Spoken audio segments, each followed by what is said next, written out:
Mama Ellie said, play some Christmas music. I am so tempted, Mama Ellie. The Christmas music is literally in front of me. Don't get me hyped up. You know I'm ready for the holidays. Screw Halloween. Guys, let me know if you can hear me loud and clear. We are doing our weekly Tuesday Takeover where we cover a variety of pop culture news, reality TV, and reality TV news. We have so much to cover, as always, on Tuesdays. No promises that we'll be able to get to live callers. By the time I stop talking about all the things, I'm just done. I'm just spent. So it's not intentional. I would love to hear your thoughts on some of these hot topics, but we will be doing a special live stream for members only. So stay tuned for the link for that. So if you're a member, just make sure your notifications are on. If you would like to become a member of the channel, head on over to Tuesday, teamkempire.com/join. And for everything Kempire, head on over to thekempire.com, including our merch store. You guys can't really see it right here. This is not even available. This is limited edition. You can't get this right now. But we have a lot of other really cool things, including Cite Your Sources. Woo, woo, woo is available as well. And Twerking on the Fence merch are now available at thehouseofkempire.com. Shout out to everyone. Thank you, Tangy, for letting us know you can hear us loud and clear. Guys, let's get into a countdown. And then let's get into some Tuesday Takeover mess, because we have a lot to cover. And I still have so many things that I would love to talk about that I just can't. There's no room. We'll be here for 3, 4, 5 hours talking about everything that's going on in pop culture and reality TV. I did get a chance to watch House of Villains. We'll talk. Of course, we'll talk about 90 Day Fiance, Below Deck Med. We also have to talk about Rihanna. We got to talk about Jay-Z. We got to talk about Britney Spears. Are we having another Jada Pink? See, here's the thing, though. Okay, we'll talk about it. Let's get into our countdown, and then let's get into Tuesday Takeover. Let me know where you're watching from, and don't forget to like the video. If you're watching on TikTok, keep tapping your screens. If you're watching on Facebook, like the video. Shout out to Twitter, X, whatever it may be. All right, let's get to the countdown, and then let's get into this. Baby, won't you listen to me? I got that flavor. I know you're dying to feed. I ain't no dancer, just got some hip in my feet. Now throw your hands up. Ooh, you bring the lighter. I got the fuse. You make a fire. I'll add the fuel. Follow my lead. Just watch the shoes. Gotta turn the heat up to get this cool.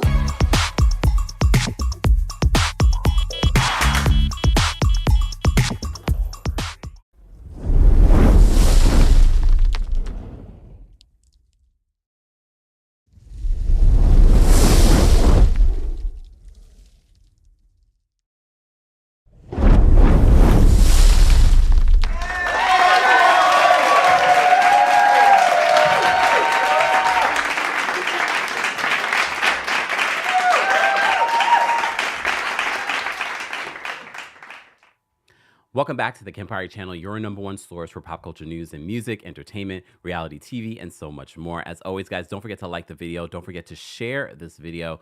We are doing our weekly Tuesday Takeover where we cover a variety of reality TV news, and pop culture news. So as you saw from the thumbnail, we have quite a few pop culture news stories to get into. But if you missed it, we did have quite a few stories from over the weekend. We had our Real Housewives of New York City recap yesterday, along with a lot of short content. So if you're not following me on all platforms, you're missing out. And I know YouTube, you get a little bit of the short content, but my version of short content on YouTube is a little bit different than when you get on TikTok. You get the full story on TikTok and sometimes on Instagram. So be sure to follow us on those platforms as well. You know, we always love to start off with some good news, but we also like to celebrate the lives of people that have passed on. You know, it was just last week we were talking about Suzanne Summers passing away after a long battle with breast cancer. And then we had the news yesterday that Tasha Butts, the head coach of the women's basketball team of Georgetown, passed away due to a battle as well with breast cancer. I don't put her picture up. She was only 41 years old. 41 years old. So incredibly sad. According to our friends over at at Yahoo Sports. They wrote this, and this was a note from Georgetown. They announced on Monday that Tasha Butts, the new head coach of its women's basketball team, had died of breast cancer. Again, only 41 years old. They wrote, "I am heartbroken for Tasha's family, friends, players, teammates, and colleagues," said athletic director Lee Reed. "When I met Tasha, I knew she was a winner on the court and an incredible person whose drive, passion, and determination was second to none. She exhibited these qualities both as a leader and in her fight against breast cancer. This is a difficult time for the entire Georgetown community, and we will come together to honor her memory." And as I said last week, one of the, it's very sad to even hear this news happen during Breast Cancer Awareness Month, but it's also, Tasha's a perfect example of why we decided to choose Black Women's Health Imperative for our Breast Cancer Awareness Month fundraiser. Black women are tremendously affected by breast cancer, and that's part of the reason why we chose this particular organization. Please note that your donation, 100% of your donation, goes to the organization according to YouTube Giving. All right, so we're almost. This is also good news because we are almost at our goal at $2,500 for our fundraiser. Let's go over that goal. Let's continue to raise money for a wonderful organization that is helping in this fight against breast cancer. So our condolences to Tasha Butts' family, friends, and students that were affected by her life and career. All right. As always, guys, replay crew and live chat, we always want to hear, what's your good news today? My good news? There's so many things to be happy about. Let me pick one. Let me just pick one good thing. I like my sweater. I like my sweater. I do. I'm a little warm in the studio though, because with the lights and everything, I really don't need a sweater, but it's okay. I like my sweater. I'm in good health. All right, I can say that. I just had my physical, last month I think it was. Yeah, last month I had my physical. Everything's good.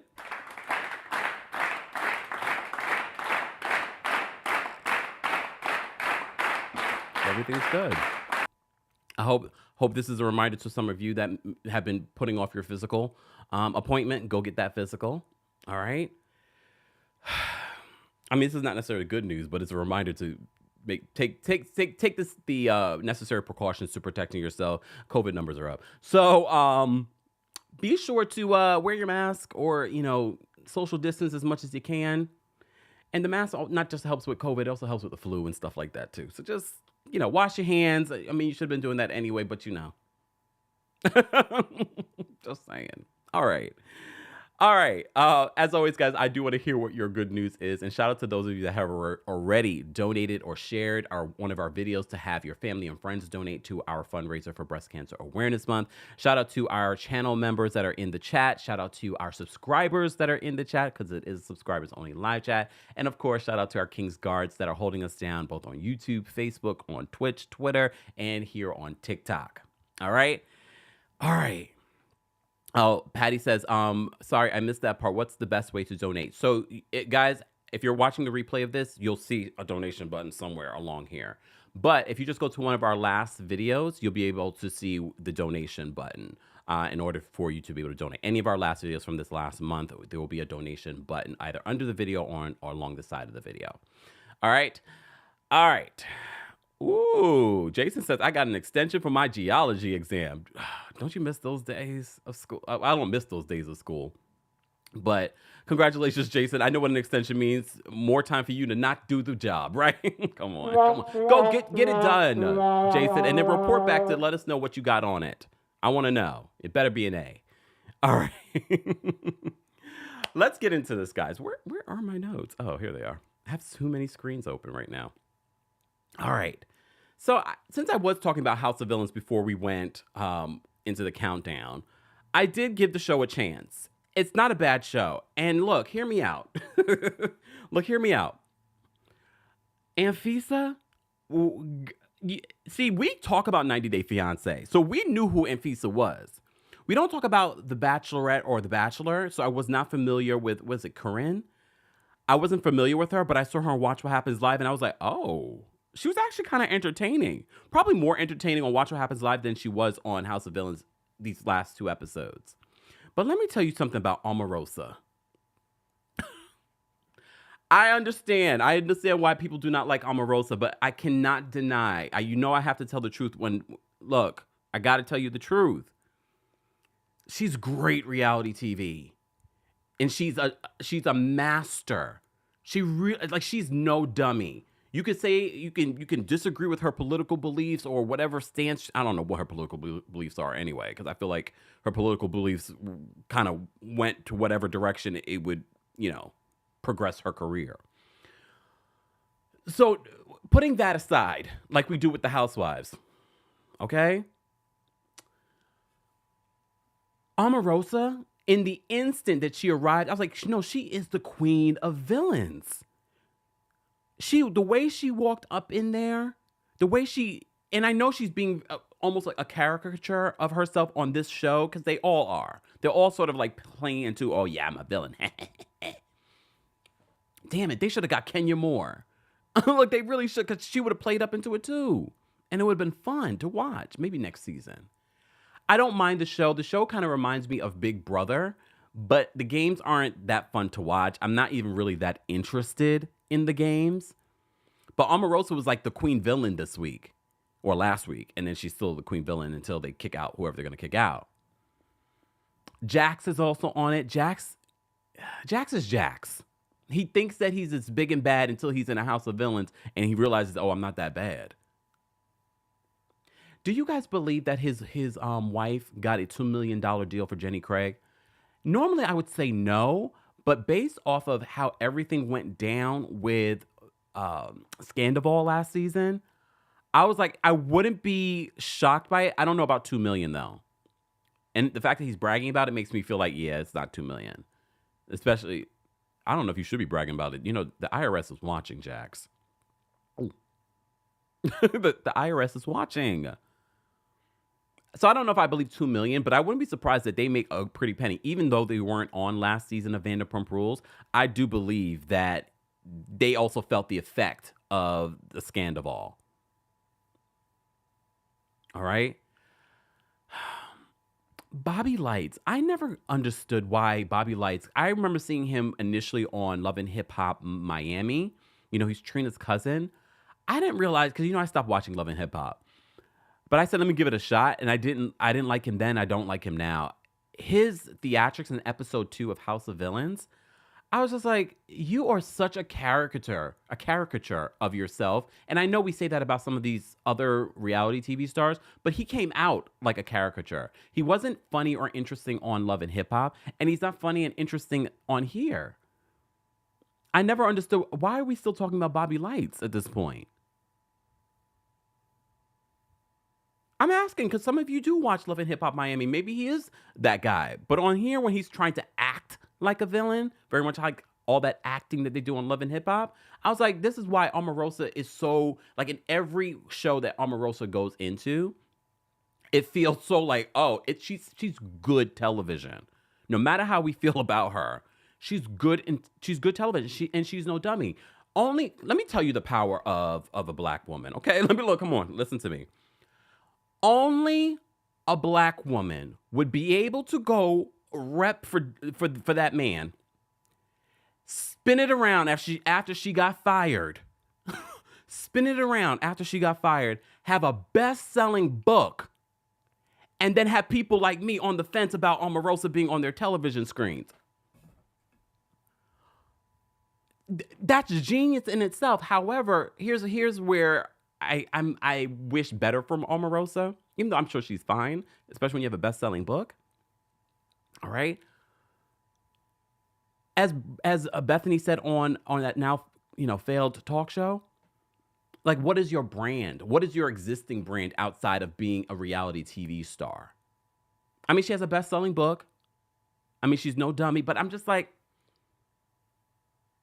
outside of constantly doing reality TV, what does Omarosa have?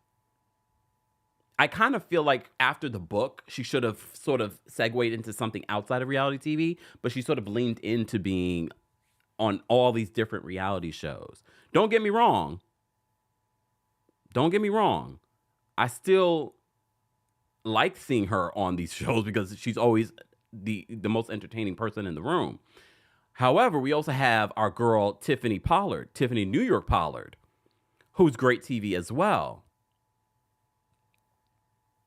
I don't know. I'm only really watching for them. Once they're kicked off, if they're kicked off, I probably will stop watching. I don't mind Bananas. Some of these people I don't even know. Some of you are Bobby Lights fans. I don't get it, but it's okay. You know, everyone has a right to their opinion here. I don't get it. I never understood it. Oh, see that's but Jillian says, nah, Kempire, not all black women. People still don't mess with Chrisette Michele. And that's unfortunate because the homegirl is talented. I've interviewed her before the whole Donald situation.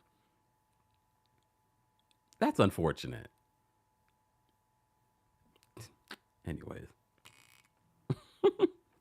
So I did watch House of Villains.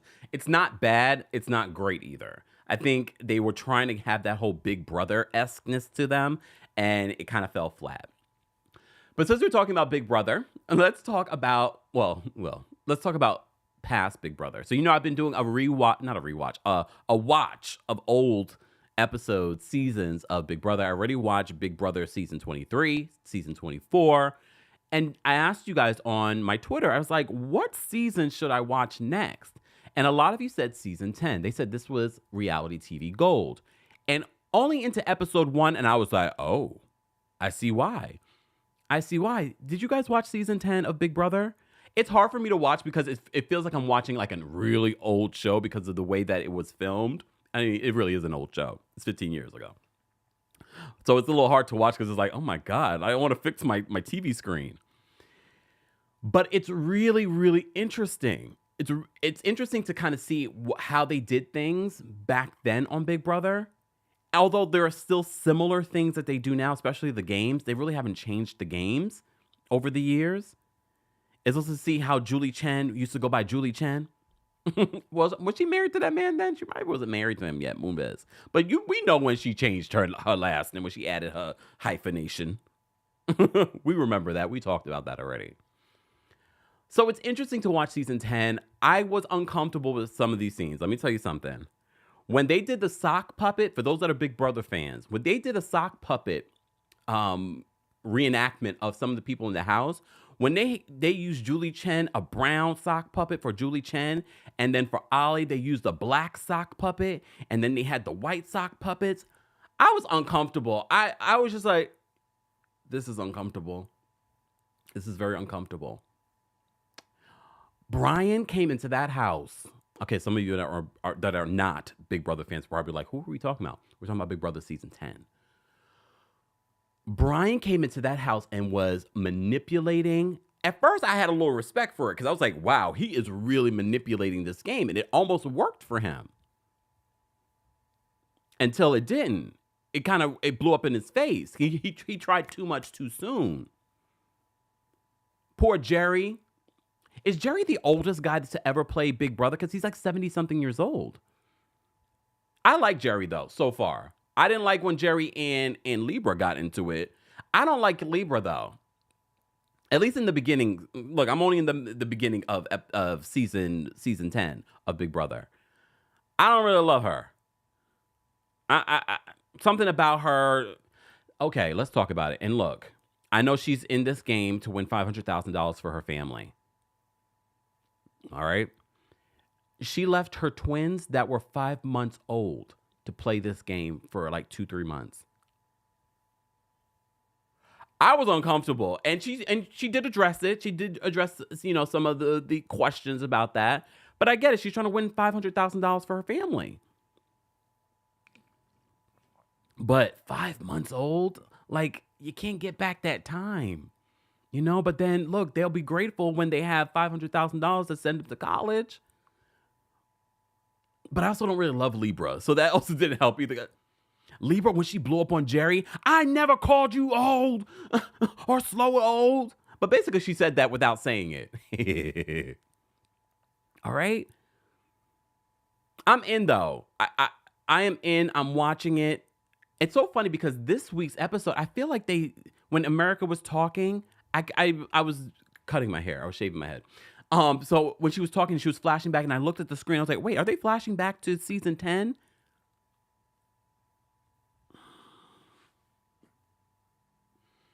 I'm in. I'm in. Season 10 so far, I get why people recommended me watch that one because there's a lot of they almost fought in the house like in episode 2 or 3.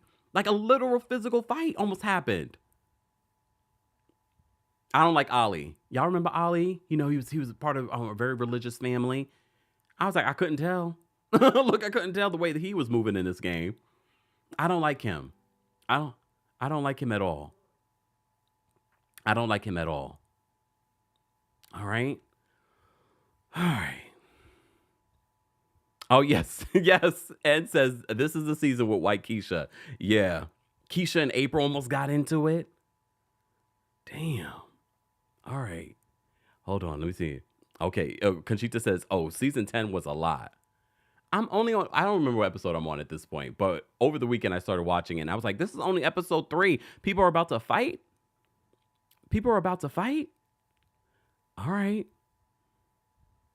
Oh, Durant says, I watch Big Brother even knowing it's the most racist reality show on TV.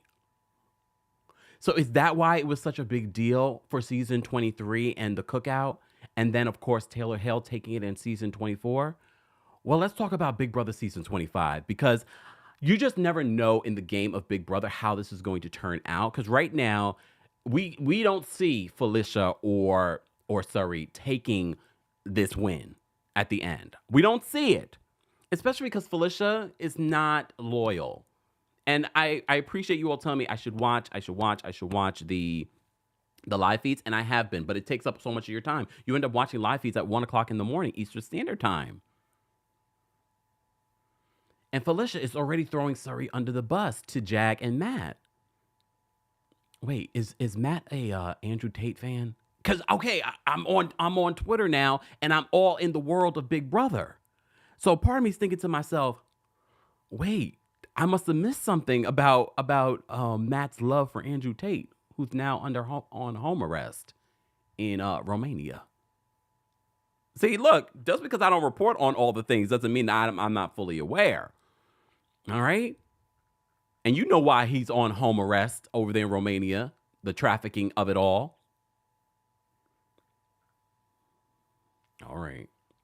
But Matt and Jag, they have it good right now. This week, Jag won head of household, which means next week he can't. So that means one of his alliances have to win. He has a 4 with Felicia and Surrey, but Felicia's throwing Surrey under the bus, saying that, you know, I forgot what exactly it was again, but it involved Blue.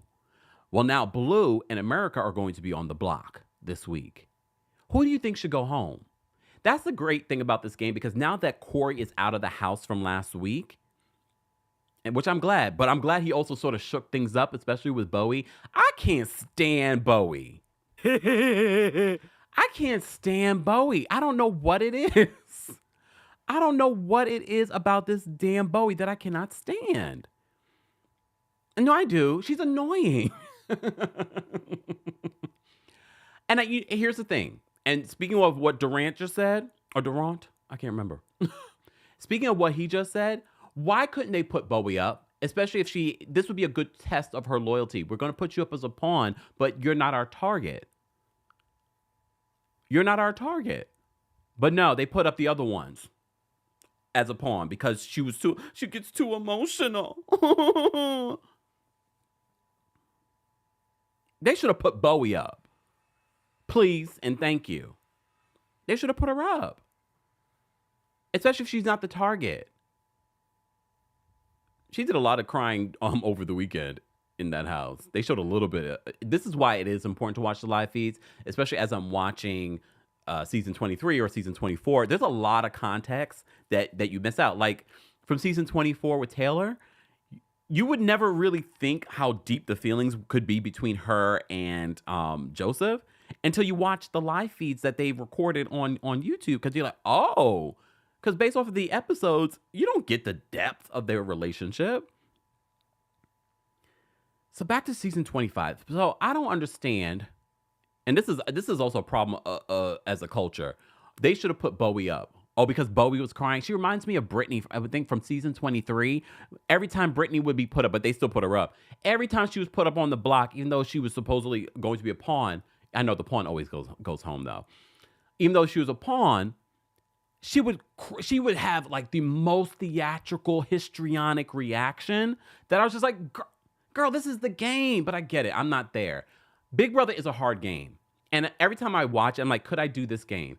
I could probably do this game, but it would be hard. It's not an easy game, both physically, mentally, socially. I would have to really, as a Taurus, not that social, I would have to really get my social game up. I already think in my head what game I would play, but I'm not sharing it. Because what if I do end up going on Big Brother one day? I don't want y'all to know my plan.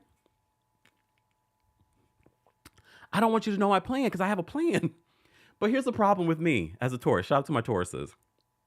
Happy Scorpio season. Shout out to all the Scorpios. Shout out to all the Scorpios. Here's the thing with the Taurus. We are hard workers, all right? The problem with me with Big Brother, some of these tasks that they end up having to do, I'm like, oh God. I was like, it's not that I can't do it. It's not that I'm not physically fit. It's not that I'm not mentally fit to do some of these things. I'm like, I don't want to do it. I don't want to do it. That's the, Tauruses are called lazy, but it's not that we're lazy. We just don't want to do it. But if we have committed to something, we go all in. So I'm wondering if I was in the Big Brother house, if I would just like, okay, I'm going in for it. Especially when you get to a certain point, now where they are in season 25, people are ready to, oh, right? Oh, see, B Smith says, Team Taurus, we ain't going on BB. That's why I was like, I don't think I could do it. I don't think I could. It's not that I can't do it. I just don't want to do it. That's the difference. It's not that I can't do it. I don't want to do it. It really is a challenging game. And then you're in this house with people for months. Yeah, in the beginning, you can fake the funk like you do it. You know how your representative shows up in your relationship? You could fake the funk for a little bit, but after a while, the real person that you are is going to show up. All right?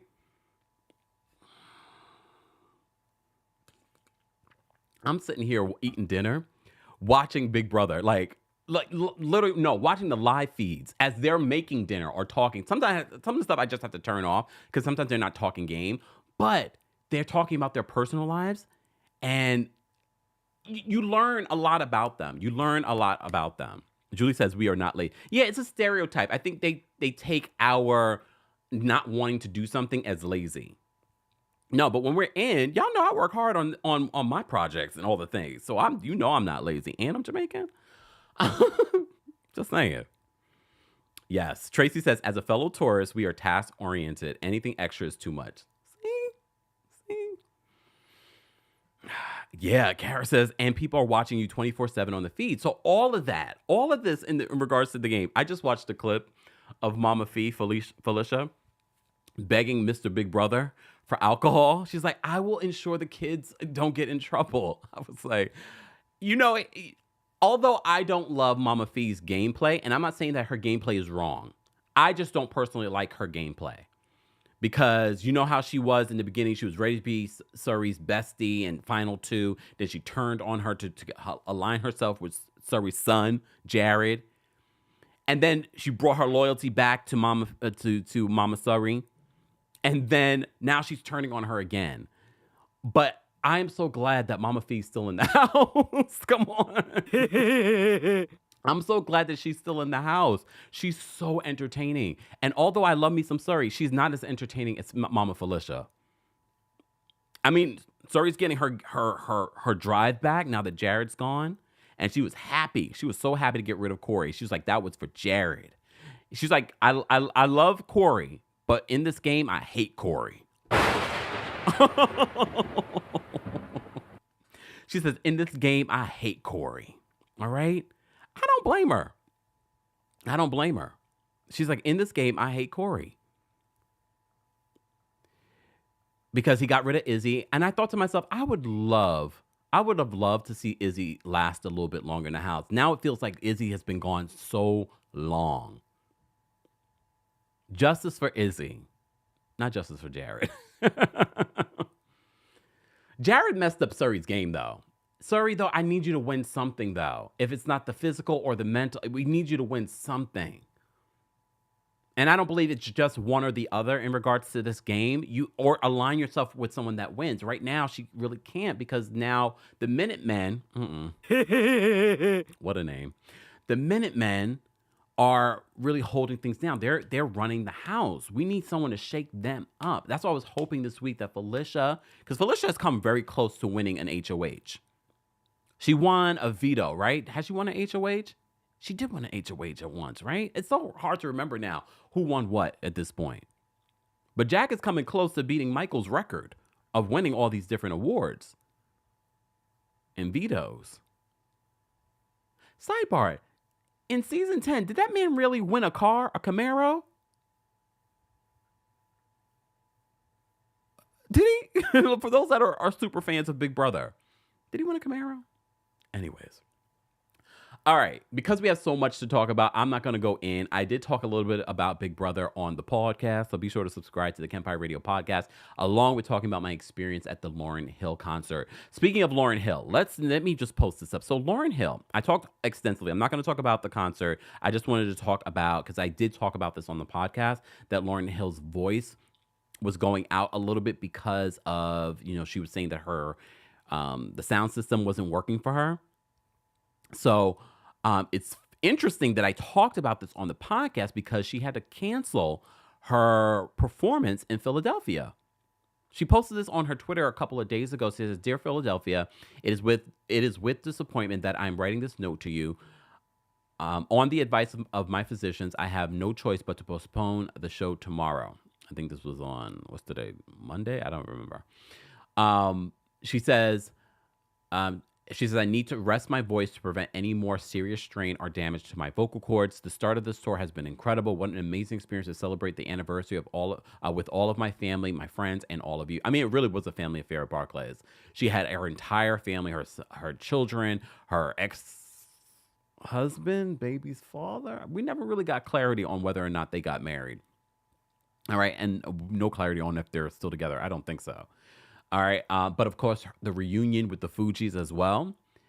She says, "I look forward to giving you the show that you deserve with a fully recovered and healthy voice. The new date for Philadelphia will be November 25th. It will be a special one. Toronto, I'll see you next, resting for a few days, then heading your way." A lot of people were on the fence about going to see Lauryn Hill because of the rumors of her being late. I explained in the podcast that I feel like they've set her up for failure by putting the tickets 7:30 as if she's going to come out at 7:30. She's not coming out at 7:30. She came out at Barclays at 9:40. I think if they said 8:30, that would make more sense in this narrative of her being late. And I'm not saying that she hasn't been late. There have been countless other times that Lauryn Hill has been late for her performances. So it was a great performance, though. It was definitely a great performance. It was nice seeing the Fugees, like I said before, being in the building for this reunion because Praz. I don't know when next time we're gonna see Praz and the Fugees together. Just saying. So I was like, I'm going to this, and I went, and I had a good time.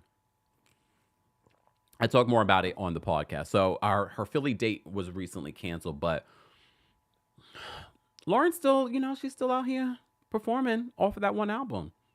And I enjoyed every minute of it. All right, since we're talking about some pop culture news, let's continue in that vein, especially when we're talking about iconic artist Rihanna.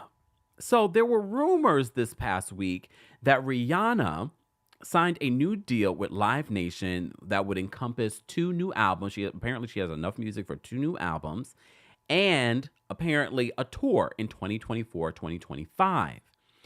Well, now our friends over at Billboard are saying that those reports are bogus. Lies! The lies! They're saying that these reports are not true. All right, so Billboard writes this in regards to Rihanna. It says reports that singer Rihanna has inked a multi-year contract with Live Nation are, quote, bogus, a source tells Billboard, pouring cold water on news that a live comeback for the superstar singer is imminent. On Sunday, the London-based Daily Mirror reported that the singer was planning a major world tour 2024 and 2025 as a part of a $32 million pounds, $39 million in American dollars, deal with Live Nation. On Monday, October 23rd, ET also ran a report saying that Rihanna has been planning a world tour for 2024-2025 after striking a deal with Live Nation. But a high-level source, Billboard is reporting, who would have been involved in such talks, said that the $32 million pounds figure sounds made up and noted that no tour has been confirmed for Rihanna. While promoters like Live Nation or their competitive rival AEG would be more than happy to book and promote a global Rihanna tour, the source says the singer hasn't yet committed to any touring projects for 2024. Homegirl just gave birth in August, okay? I think anyone can just get online and create a story because they know Rihanna music is imminent. At some point, she's been recording. It's not as if Rihanna doesn't have music waiting for us. She does. She just hasn't put it out. She's been busy with all of her other businesses. She just had 2 children in the span of the last year and a half. So, or last 2 years, I should say. So, she's gonna need a moment, but I get why people were like, "Oh my God, it makes sense. She's giving birth, so now she's ready to let us know." No, look, no. Lies. The lies. So, according to a high-level source, when they say it like that, they're not just saying insider, they're not just saying a source. They said a high-level source that would be involved with these types of deals is saying that that's rubbish. And they were saying if Rihanna was to ink a deal like this, it would be a lot more, apparently. Good for Rihanna. Give mother her money, all right? All right? Give mother her money. All right. Let's move on. What do I want to move on to? Happy Halloween. Wait, let me go into my Halloween look here.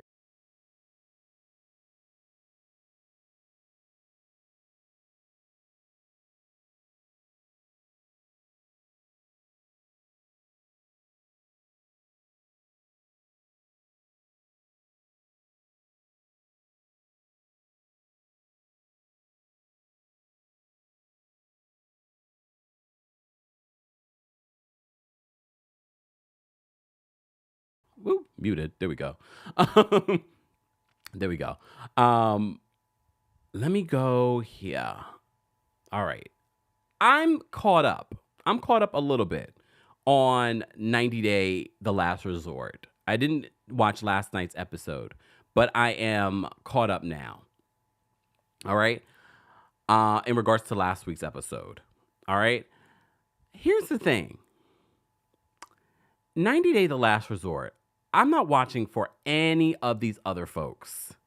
I told you I'm only watching for Asuelu and Kalani in this whole situation.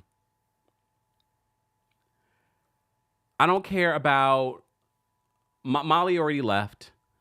I don't care about who else? Big Ed in that situation. What I did like this past week, because I really do feel for Kalani. I feel like Kalani really is hurt by Asuelu. We did a whole separate video. Talking about what Kalani posted on social media, clearing up all the rumors that have been circulating around her and Asuelu's relationship. In last week's episode of 90 Day The Last Resort, she revealed that he's cheated on her like 12 times. 12 times Asuelu has cheated on her. The man-child cheated on her like 12 times. This man. And then he has nerve for at least, I think last night's episode, I didn't get to watch it yet, to be upset when she reveals that she slept with this new other man, Dallas, who's much cuter than he is and treats her probably a whole lot better. So we did, like I said before, we did a separate video talking about how she was explaining how much he's cheated, but also some of the SA situation that went on in their relationship. So if you missed that video, be sure to check that out. All right. So this past week, last week's episode of 90 Day The Last Resort, she reveals how much she's cheated on her. She has a breakdown. And here's where I can appreciate Angela. I don't care about Angela's story. Angela was mad at Michael last week because the men went to the strip club and they called him. They FaceTimed him in the strip club. How do you guys feel about your man or your woman going to a strip club and getting lap dances and felt up and feeling stuff? I don't mind if you go to the strip club, but the whole touching part is a bit much. And Jovi has had this problem of going to strip clubs for forever. All right. But the fact that he was texting a woman that he used to mess with, I don't even want to say date. That for me is where the trust is broken. And I don't blame his wife for it. Like, I'm done with you. But Angela getting mad at Michael, I don't know how it flipped on Michael. Michael's calling her to tell on them. And she's like, you were on the phone? But I really did enjoy when Angela showed up for Kalani and was really supportive for Kalani. That was the only part of Angela in these last couple of episodes that I could appreciate. I appreciate all the women being there for Kalani. Like, girl, go get yours. He's been cheating on you since the beginning of even before you got married. Alex says, I don't want my future boo going near a strip club. I don't think I have a problem with it. I mean, but I'm different. I'm gay. It's different. There aren't a lot of options regardless. So it's like, really, are you going? No. Okay. But the whole touching aspect, I'm like, unless you're giving them $1, the whole lap dances and all this other stuff. But all of this side, first of all, HBO, producers of White Lotus, y'all got a lawsuit. Look, come on. From the music, and then like these other little music, I'm like, you guys are so stealing White Lotus's music. They're not. There are legal ways to sort of recreate that feeling, that sound. That's not exactly like the White Lotus music. But every time I hear it, that's the only reason why I kind of look at 90 Day The Last Resort. I was like, this is kind of cool, the way you guys are like stealing from White Lotus. I'm like, makes me want to rewatch White Lotus for like the third time. Thank God the strike is over. Is the actor strike over yet? I know that they were at negotiations the last time we spoke about it. Where's Norma? Have they reached a deal yet? I need them to get White Lotus done so I can rewatch season 1 and 2. All right. It's not. Okay. Sister Moo says, no, it's not. All right.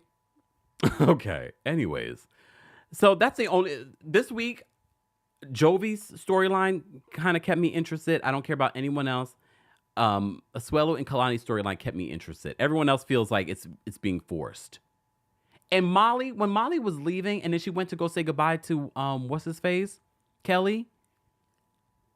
I was like, you are gaslighting him right now. You don't want to be involved with him and then you're going to go check on him to make sure he's good. Angela says the writers, not actors, yeah. But the actors were close to a deal, but I guess that conversation did not work out. Okay, Mia says, yeah, negotiations fell through. All right. So we just got to wait a little bit longer.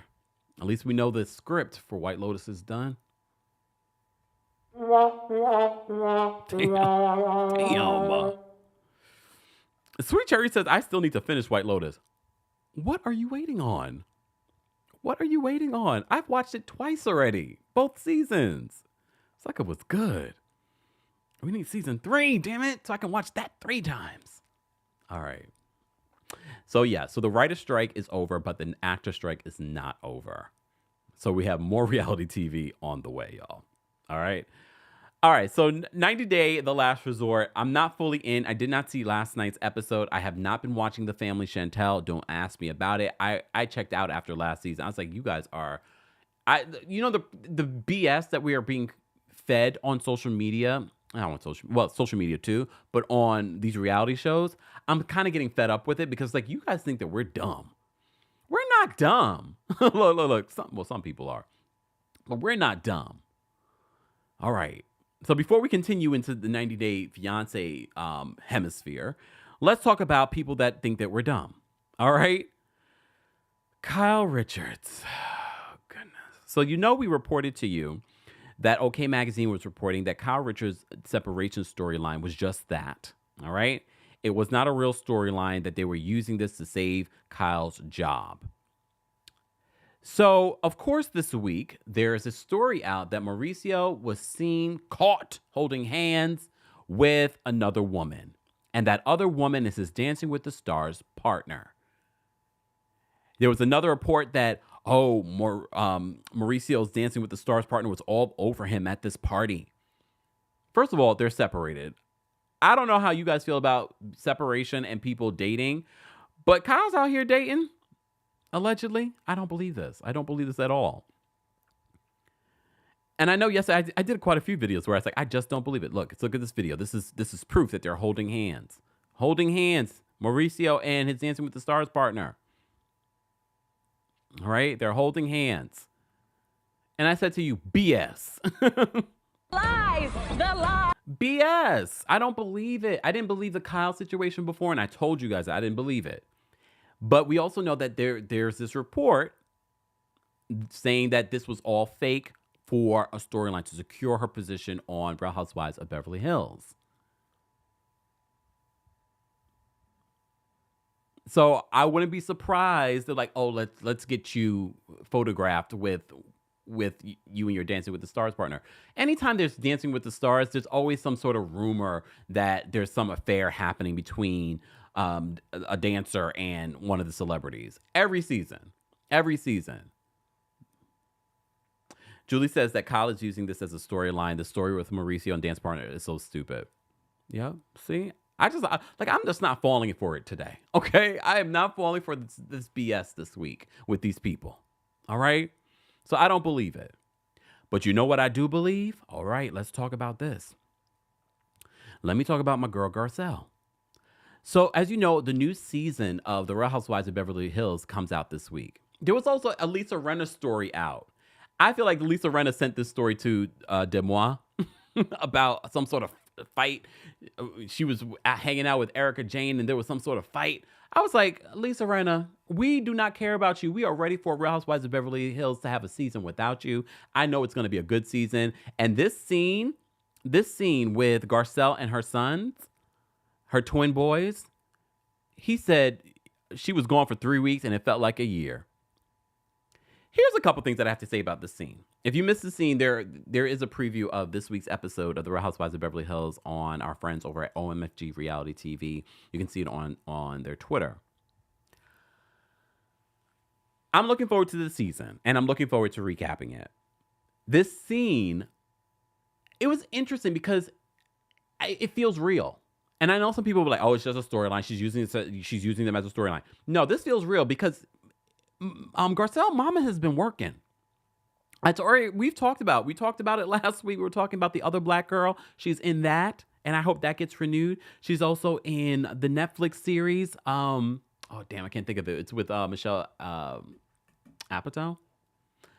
She's in that, and she's doing all this other stuff. And she did a Lifetime thing, and then she's like doing a voiceover or something. Like mama has been working. All right. So I really believe that her boys were like, you haven't been around. So she has this conversation. And one of the things, especially growing up with a black mama, our black mamas, you just sit there and be quiet. You're not allowed to voice your opinion on how I'm raising you. All right. But she allowed them space. She allowed them space to share how they were feeling. And I appreciated the conversation, and it felt real. Look, Fox, you just said what I said. Fox said it felt real. And I was like, oh, wait, let me pay attention to what's going on here. I did notice how the other twin, the blonde twin, looked at his brother. I forgot what the brother said. Oh, the brother was like, I felt like I had to sort of like raise myself the last 2 years. I said, when the cameras stopped rolling, that Haitian mama came out. Look, that Caribbean mama came out. You look. She'd be like, you don't sit here and act like I did not raise you. How dare you say that on camera? All right. because we know she has raised these boys. Yes, she's worked like a lot of working moms, and a lot of working moms have guilt about working, especially because of Garcelle's type of job. It takes her away to film and do things like that. That's probably why she loved doing The Real, because that was sort of like a more steady job where she doesn't have to travel to work. And that's probably why she also loves doing The Real Housewives of Beverly Hills, because it's just following her life. It's hard work, but it's just following her life. She doesn't have to go to a set for an X amount of time. If you didn't see The Other Black Girl, go watch it on Hulu. It was so good. We talked a little bit about it last week. But I definitely enjoyed because I love the realness of what we got from that scene with Garcelle and her boys. I really did. I really enjoyed seeing him. And look, I don't feel like it's something that they can't get over. It's not something. I think it's important for Garcelle to hear them and adjust. Whatever. And I love the fact she was real with them. She was just like, well, we could have had a conversation about this. Doesn't mean that I probably wouldn't have taken the job, because it is a work commitment, an obligation. I love that she said that, because she was just like, but I still want you to be able to tell me how you feel, because maybe there's something I can do. Maybe there is a compromise. I like that scene. All right. Guys, are just joining us. This is our Tuesday Takeover, where we cover a variety of reality TV news, and pop culture news. We were just talking a little bit about some reality TV news. Let's get back into some reality TV. Speaking of 90 Day Fiancé. Okay. So the BS I'm not falling for this week is Gino and Jasmine on the far left there. Gino and Jasmine, I already called BS on them for a while now, but I still watch their scenes. I still talk about them a little bit. But this week, I was just like, yeah, this is why I can't. I can't with them. It's so pre-produced. They're so self-produced. And I wouldn't be surprised if the producers are in on this whole situation, because I know they don't believe this situation. I think they're benefiting this for themselves, because Jasmine brings up a good point. How are you quitting your job and your wife is here on a 90-day fiancé visa? Because you have to be able to support her. You can't get support from the government. So Gino quit his job, right? Because he's like, I want to be able to spend all my time with you. Okay. And her acting, with the person giving her massage, like, ouch. So that hurt you, but you having sexy time with Gino, you didn't have any ouchy moments? So she finally tells Gino about the surgery. She had more than just the butt surgery. She also talked about having a rejuvenation of the private situation area. So she's like a virgin now. What happened to your issues with Gino in the sex? It's like they think we forgot. Okay? I don't believe any of what they're giving us this season. What is real is that she's here on a 90-day fiancé visa, and I think it's a plot that Todd set up for the BS. I think they have made some sort of agreement. He's making money from doing the show. He probably is making a lot more money doing the show and sponsored ads and things like that than he was making at his job. And she's making the same. So they're like, oh, we can do this together. We can make a cute coin off of this. I don't believe them. I don't believe them at all. But I do believe the couple in the middle, who I still have not learned their names. Oh, my goodness. One day. Look, one day. Here's the thing. Some of the things that she's asking for, a bathroom in her house as opposed to an outhouse. Is that asking too much? I don't think so. But the fact that she brings this up to him, like, I would like, a house with a bathroom in it. And I don't have to go in the middle of the night through a courtyard to the bathroom.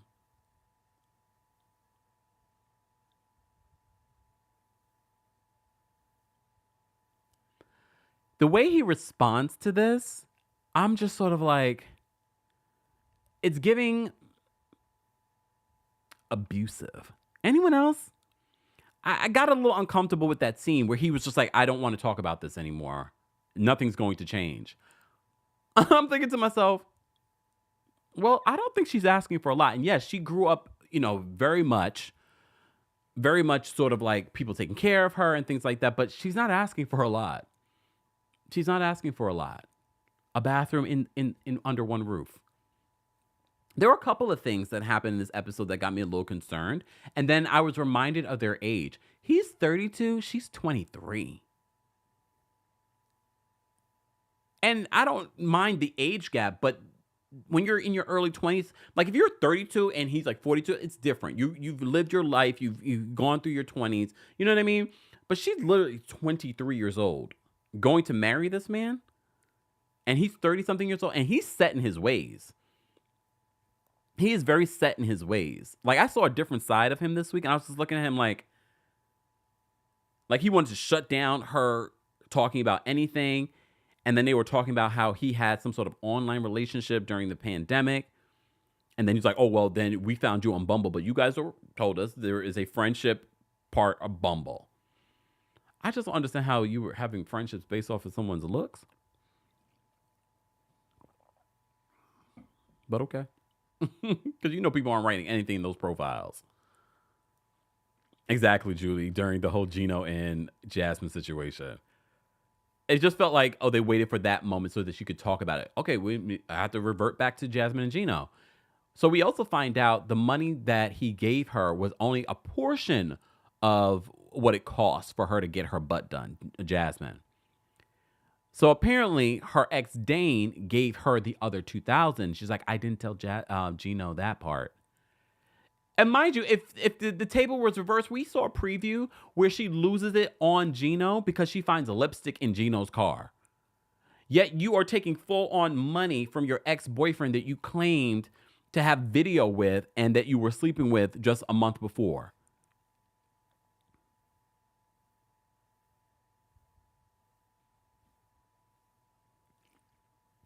Oh, Wendy, I'm sorry. Wendy's confused. She's like, she's 23. No. We're not talking about Jasmine, Jasmine's the one who had the rejuvenation. We're talking about the young lady in the middle here, who I keep forgetting to learn their names. I keep forgetting.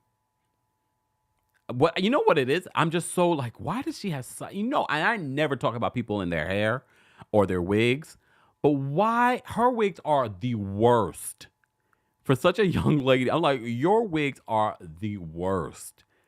Every time I see her with the wig, I'm like, these are so cringy. Her wigs are terrible. Okay. All right. Who else did I want to talk about here? Oh, we have to talk about our witch. We got to talk about our witch. Come on now. We got to talk about Ashley and her man.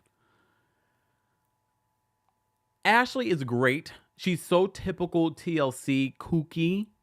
However, we find out this week that her man, who's from Ecuador, he hasn't told his family that he has moved to the U.S. on a K-1 visa to get married to Ashley. So he meets Ashley's mom this week, and Ashley's mom finds out, and she's like, that is a red flag. He hasn't told his family at all. And he's hesitating to tell them still. They think that he's somewhere working.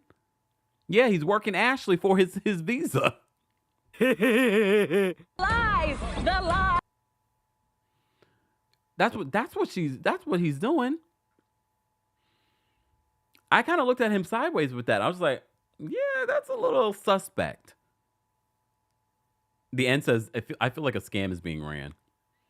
I didn't feel, and this is why I tried to hold out and watch the entire season before I jump to any conclusions. Because sometimes you start off and like, oh, they're really in love. He really loves her. And then you find out this detail and you're like, wait a minute. Wait a minute. But Ashley's still very entertaining to me. She's very funny. She's very funny. She's very entertaining. I love the fact that she's fluent in Spanish. Because, so many of these Americans that are on this show, they refuse to learn anything about the culture or the language. So I appreciate that about Ashley. But I'm looking at this situation with Ashley. I'm like, Ashley, girl, run. I don't know. But she's known this man for a long time. And why did he wait till the very last minute to come, knowing that the K-1 visa is about to expire? Something's very suspicious about that whole situation. You know what else is very suspicious? Nikki and Justin, aka, is it Igor? I forgot what his real name is. So Nikki and Justin. So Nikki flies to Moldova, but before we fly to Moldova, we meet Nikki's friend, who reveals to us that Nikki is basically Justin's sugar mama, and basically Justin had a lot of work done. And I was like, whatever work done he's gotten has been very complimentary. Like, he looked good. I thought maybe just it was age that he looked a little bit different. Apparently, she's been paying for his lifestyle. She's sending money to him all the time for all the different kind of work that he's getting. You know, her issue with him is that she wants to be comfortable when she's in Moldova. She wants to, be accepted by the family. She doesn't want to be hidden. She also wants more sex from him.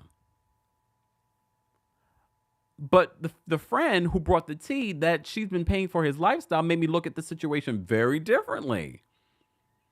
I looked I looked at the situation and I was just like, wait. At first I was like, okay, maybe he's known her a long time. This is their second K1 visa. Only for her to reveal that she was born a man and they broke up. But then they started talking with each other again. And then to find out that she's been paying for his lifestyle over in Moldova.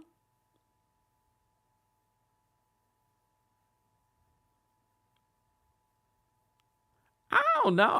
I kind of look at him differently this week. So, when she finally arrives in Moldova, I wanted to really pay attention to the body language.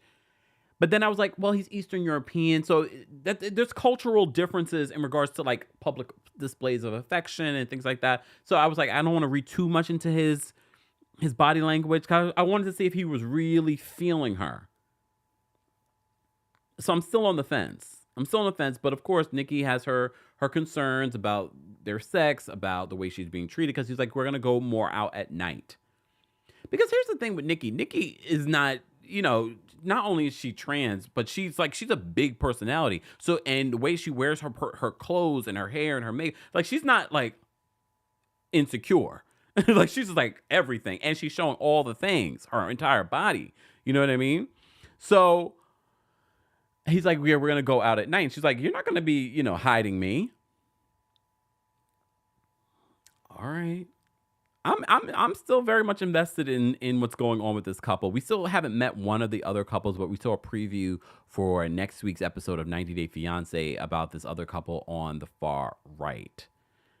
So we shall see. I don't know. I'm not sure how I'm feeling about this current season, but we are winding down for 90 Day Fiance The Other Way. All right. We didn't see this couple this week at all, thankfully. We did get to see Kenny and Armando. And don't get me wrong, I think it's important, especially for representation, to see this process that Kenny and Armando are going through when it comes to surrogacy and, the whole egg donation process and things like that. I think that's important. But I'm sort of like checked out of their storyline because I just feel like we have nothing. We literally probably had like one scene with Kenny and Armando this week.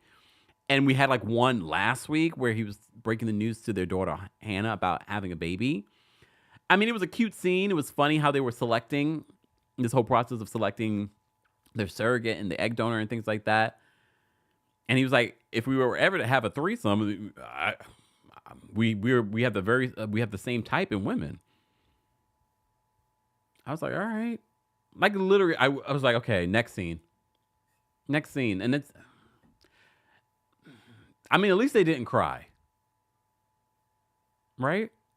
At least they didn't cry. But you know what scene I'm waiting for next week? And I was like, maybe this week they're going to show it. With Danielle and Johan, when she's running around in the elf outfit, apparently she finds out something. We saw in the preview next week, she finds out something and it makes her like, get out of my house. And that's the problem with the power dynamics. When you don't have proper power dynamics in your relationship, like even dynamics, equal dynamics in your relationship, the minute he does something wrong, she's like, get out of my house.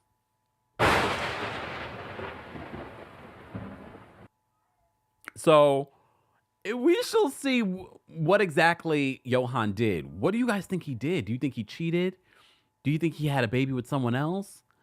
Do you think he stole money? What was it? And then he takes the dog. I can't wait for that scene. I'm so mad. I'm like, I feel like we've been waiting weeks and weeks for the scene. I want to see this damn scene when she's running around the house in the elf outfit. Just saying. All right. Eventually we will see it. Eventually we will see it, and we will kiki and holler about it. We didn't see any Holly this week. She got married. We are still waiting to figure out what happened to Kirsten and Julio. What happened with them? Whatever happened with them? We did get our Indian wedding this week, though. We got our Indian wedding. I feel like we have watched so many Indian weddings that we could literally tell Karen, about what happens next. You know what I mean? But the wedding was beautiful. Mind you, TJ said that this wedding was small in comparison to like other Indian weddings. And I was like, okay, maybe, but it still felt very big. And finally we get to see the whole ceremony, and it was beautiful. It was a beautiful ceremony. TJ seemed so happy during this ceremony. Kimberly seemed a little bit better. You know what I mean? She still didn't know what was happening, but it was a beautiful wedding. It was still a very beautiful wedding. TJ was slamming his family's dance moves.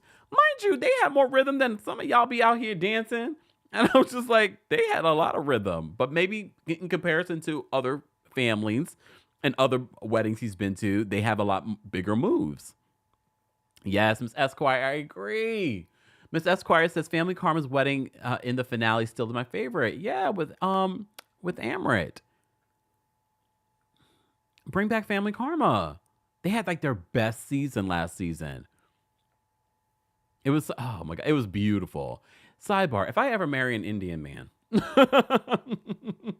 I already know, I don't already have a lot of energy for a lot of stuff, but I already know we need to have a full-on Indian wedding. I'm just saying, if I do. It's a lot. It is like a marathon though. So I did feel for Kimberly because it's 3 days and stuff. And then they couldn't officially have their wedding until a certain particular time, which was like 12 a.m. to 4 a.m. in the morning. Just saying. Guys, if you haven't already, be sure to like the video. It's an easy and free way of supporting the channel. And be sure to subscribe and turn on your notifications so you don't miss out on anything that we're covering. This is our Tuesday Takeover, where we cover a variety of reality TV news, and more. All right, let me finish up with Shekinah and her sister. So she has a conversation with her sister. You know, last week's episode, her sister got into it with Sarper because of the way he treats her sister and how he doesn't post her on social media. And he's apparently slept with like 2,500 women. So his agreement this week is that I'm going to post her up on social media. And not just for 24 hours, indefinitely. That's your big... Okay. I think a headboard would be a bigger, a new headboard would probably be a bigger move for Shekinah. But Shekinah does not have great taste in men. That's one of the things the friends have said about her. She has terrible taste in men. I don't see this relationship working in the long run. And you have the element of he lives long distance. I highly doubt that this man has been 100% faithful to her while she lives in the United States and he lives over there. I don't believe it. All right. Let me say thank you. Dr. Payne, thank you so much for the super chat. Hold on. Why won't it come up? There we go. Dr. Payne says, you just made my King Day better and love my sweatshirt even though I'm burning up here in Miami. It's still hot, but the sweatshirt is amazing and soft, and I love Indian weddings too. Thank you so much for supporting Dr. Payne. We always appreciate you. Me too. Like it's pretty warm in the studio, but I still have my sweatshirt on. I'm not that hot though. I'm not that hot, but I like my sweatshirt. These are not available right now, y'all. And this is all embroidered. But we have some embroidered stuff on thehouseofkempire.com, so stay tuned for that. Let me know if you want me to make this available. I can make this available today. Let me know. I like it. Look at this. Let me know if you want a House of Kempire sweatshirt now. All right. You know, I have to test out this stuff before I send it to you guys. Look, I'm not trying to give you crap.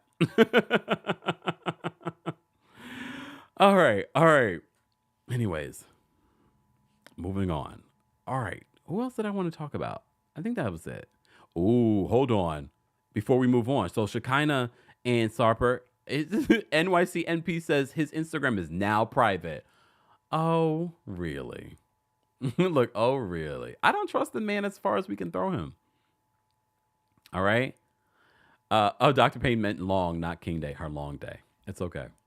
All right. Deborah says make it available. All right. All right. All right.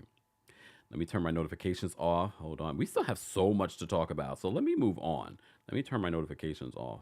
There we go. All right.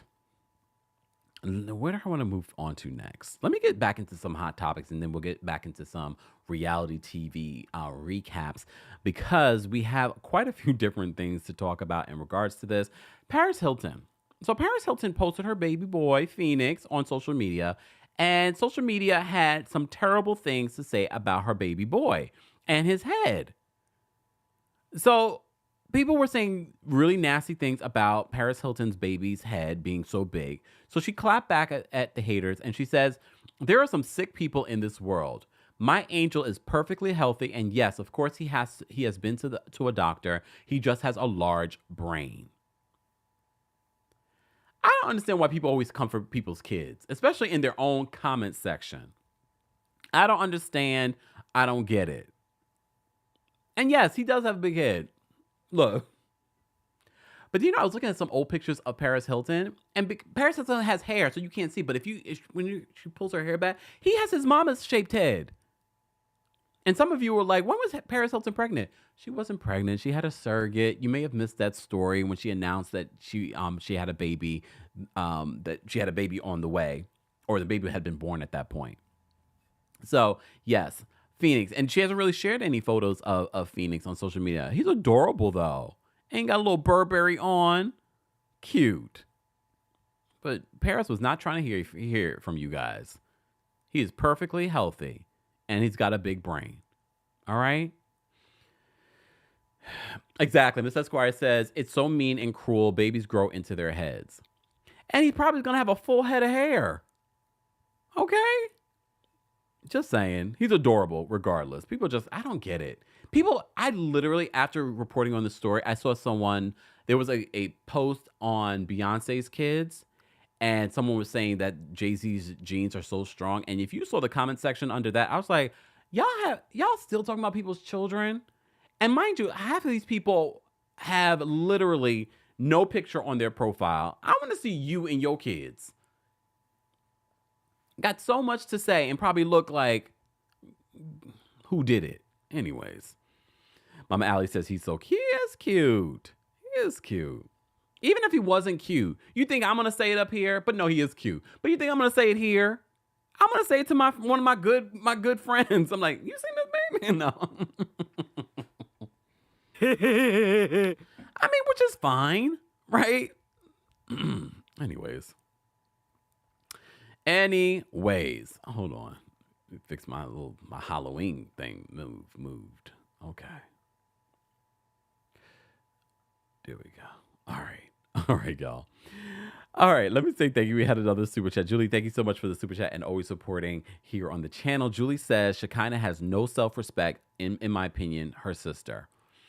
Yeah, she doesn't. I think that this is why she continues to have the relationships that she has. I think she has very superficial relationships. We're talking about Shekinah from 90 Day Fiancé, The Other Way. But look, at the end of the day, her life. All right. Who do I want to move on to next? Who do I want to move? Okay, I guess we can move on to Robin Dixon. All right, so last week we talked about the ladies hanging out. We said that the groups are very much divided. And we know how season 7 ended with Robin Dixon and that whole scandal with the lady from Canada, and then he was photographed with his coworker at the nail salon and then the laundromat. So the first 4 minutes of the premiere of the Real Housewives of Potomac was released yesterday, and it's all about all the scandal and the stories about this whole situation with Juan Dixon and Robin Dixon. All right. So they weigh in a little bit in regards to this whole situation. Juan, at one point, where's my picture of Juan? Juan says that was stupid in regards to paying for the woman and paying with his credit card. I wonder when he says that was stupid, if he meant that he shouldn't have used his credit card and that it was stupid for him to get caught. We did see them kiss in this scene together. What? Okay, let me just say this. Robin's home is gorgeous. Robin did that. She did. I think the home is gorgeous. I think Robin's home is gorgeous. I don't know about this relationship with Juan, though. But you like it, we love it. The first, of course, they're going to start off this season with them talking about it. We got to see some confessionals as well, some confessional looks from Karen Huger. We got Giselle. Of course, Giselle this season is going to actually question Robin on some of the things, because I think producers have told her you can't just ride for your friend and hold back on her secrets. Ashley, also, we got to see a new confessional look in this sneak peek into episode 1. So episode 1 and Married to Medicine of Real Housewives of Potomac and Married to Medicine are going to premiere on November 5th, the last day of BravoCon. I'm not even sure if that's good, especially for the people that are attending BravoCon. It's like it's the last day of BravoCon, and then we have these 2 premieres happening. I don't know if it's a good thing or it's a bad thing, but it's happening. So November 5th, we're going to see the premiere of Married to Medicine, and we're also going to see the premiere of Real Housewives of Potomac. And of course, at the top of the season, we are going all in when it comes to the Robin and Juan Dixon situation. We have to keep in mind, Juan Dixon is now unemployed. I've told you how I feel about their relationship. I've always felt like their relationship is a relationship of convenience. She needs a family and a storyline, a husband on this show. And I know what you're thinking. Well, other housewives don't have husbands, but they're a lot more interesting than Robin. Okay. I feel like this is a plot for them this is a major paycheck. And now their only real paycheck in the house. So I really do believe that this whole situation is a scheme that Todd set up for the BS. Miss Goat on my TikTok says #FreeJuan. I don't know about, I don't feel sorry for Juan Dixon either. He's always out here making Robin look like the only fool.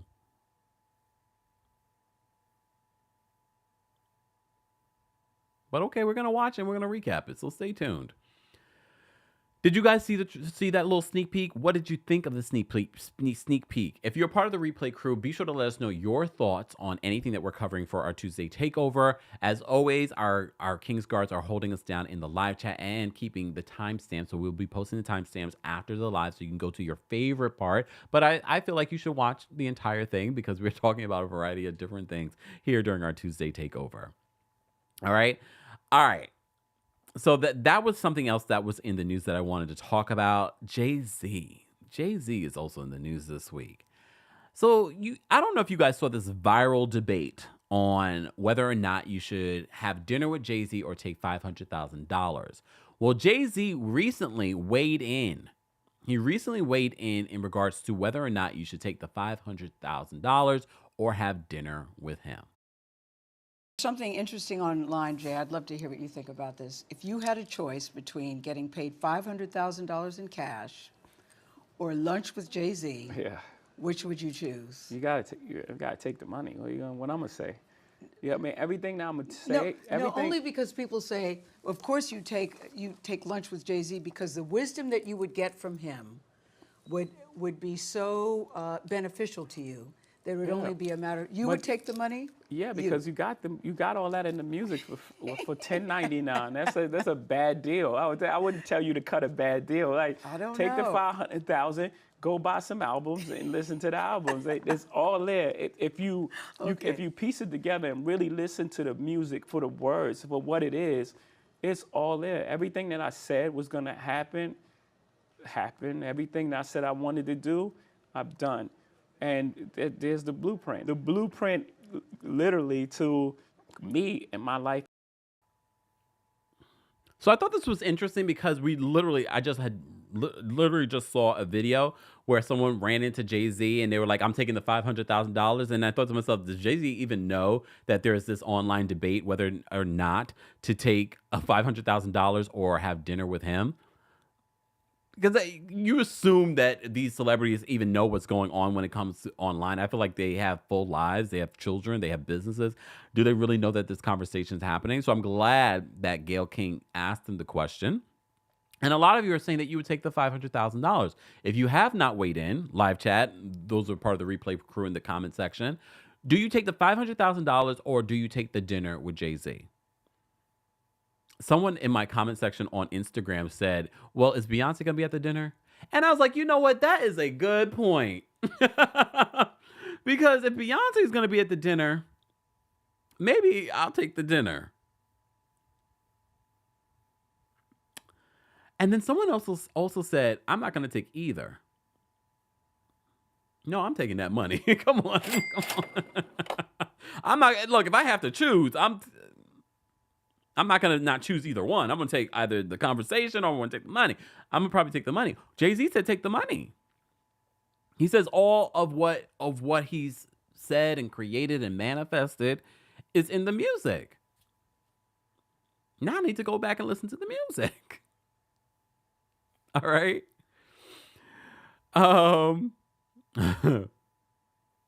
Okay, says, child, I love Beyonce, but I'm taking the 500K.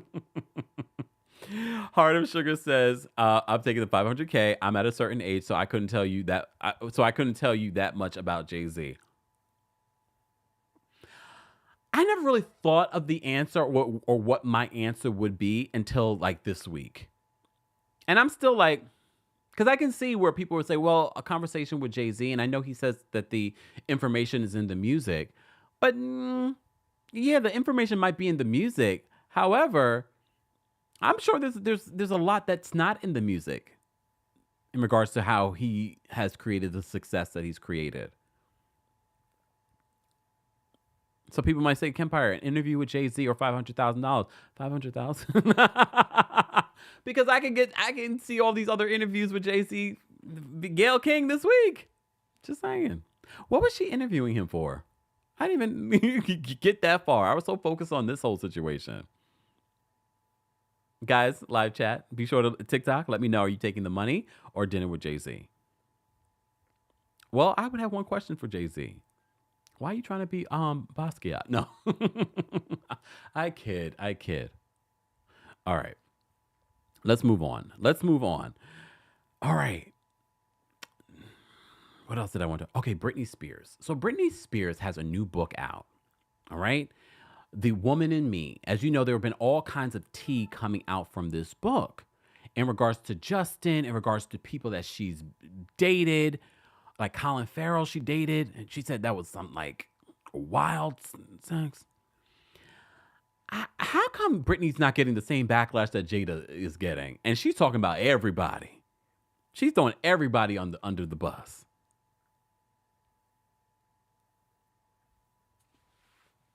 She also says that Justin cheated on her with an unknown celebrity. So there's been a lot of speculation on who that celebrity might be. So a lot of you have been listening to the audio version. It's not Britney Spears. At least it doesn't sound like Britney. That's reading the audio version of her book. Oh, Mike Sean, this would be a great question to ask Jay-Z. Mike Sean says, what did you say to Solange in the elevator? Oh, okay. Thank you, Heart of Sugar. That's what I thought, but I was like, didn't that happen like a few weeks ago? So I was surprised that is it still at the, because I want to go see it. Heart of Sugar says, Gayle interviewed Jay-Z for the New York Library. Because I want to see, I do want to see, because he had an exhibit at the Brooklyn Library. Oh, Ozfly Girl says, Kempire, I got the Audible. So good. All right. I don't know. Okay. But I feel like that makes it worse. Britt says, because Will is Jada's husband, etc. Are they? Look, Britney's single. All right. So we have a second week of a celebrity spilling all the tea in regards to their past relationships and things like that. Well, I guess you should tell it before someone else tells it, right? And apparently, you remember when Justin came out, he made it seem as if Britney was the one who cheated. Well, we find out in the book that Britney cheated with Wade Robson, the same guy that's suing Michael Jackson, still suing Michael Jackson's estate, saying that he was can't get into all these words here on to. So that might Wade Robson, who was like a choreographer and things like that. So apparently, Britney says that they only shared a kiss, but a source, I think they said a source that was involved in the writing of this book says that it was more than a kiss. Oh. So they cheated on each other. They were like 18 and 19. That's important. I'm not saying that cheating's right, but at 18 and 19, I'm not holding you to the same standards as a grown, 30, 40 something year old. 18 and 19, you probably shouldn't even be in a serious relationship at 18 and 19. Of course you're going to cheat on each other. Lies, the lie. But you remember Justin Timberlake did a whole song and album rollout about this situation. And then he apologized decades later. Okay, decades? Well, yeah, nearly decades later. He apologized to Britney and Janet Jackson, and everyone says, to hell with you. And now he's reunited with NSYNC because he's not at the same level that he used to be. But Britney is speaking. Britney has a lot that she's sharing in this new book. ACL says that because Britney has been silenced since the beginning of her career, we want to hear what she has to say. Meanwhile, Jada is speaking from her place of privilege, acting like a victim. Damn. My Sean says that didn't he cheat with a celeb? Was it a cheat back? See, that's the thing. It's the timeline of the situation. But again, I just want to remind you guys, they were 18 and 19 years old. I don't even care if it was vice versa or the other way around. They were 18 and 19 years old. She also revealed in her book that she ended up getting an abortion because she was pregnant with Justin's baby, and she was saying that Justin was not ready to be a father. So that's why she did. That's why she did it. All right. Have you, replay crew, those of you that are in the live chat, have you started reading Britney's new book, The Woman in Me? Let me know. Share your thoughts, your favorite parts, the things that surprised you in it. She talked about a little bit about Christina Aguilera as well in the book. Christina says she does not want to know if she's in the book. Miranda says, y'all going too hard on Jada. God damn. I don't know. I really feel, excuse me. I really do feel on some level people have been too hard on Jada. And then I find out she's a Virgo, and I was like, shout out to all the Virgos. Y'all know I'm playing. Y'all know I'm playing. Angelique says the cheating and the dragging is the issue. Still not over Janet. Hashtag Backstreet Boys forever. No, we still love NSYNC, but Backstreet Boys, I mean, after they compare the catalogs, I don't know. They all had great songs. But Britney's book is out, so be sure to let us know your thoughts on it as well. All right, where do we want to go next? I've been talking for a long time. I've talked about all the pop culture stuff that I wanted to talk about. So let's get back into some of, we're going to end the show on Below Deck. I did not forget about Below Deck because I don't really have a lot to say in regards to Below Deck. I don't really have a lot to say in regards to it just because this week's episode was good. And Toomey was on Watch What Happens Live this week. Toomey is good. Like her confessionals, I mean, she was good on Down Under, Below Deck Down Under. But now that she's in this sort of in the Chief Stew role, I was just like, she's funny. She's humorous. I like her personality. Like, I see a bright future for her on reality TV, specifically Below Deck. And I did not know this. When she was on Watch What Happens Live, apparently she was receiving a lot of racist backlash on social media, and she exposed them on social media. I'm not surprised. Between the Bravo universe and the yachting industry, come on now. I'm not surprised at all. How dare this, because let's keep in mind, she's the very first black chief stew that we've had on this series. So I'm not surprised that she's receiving some sort of racist backlash.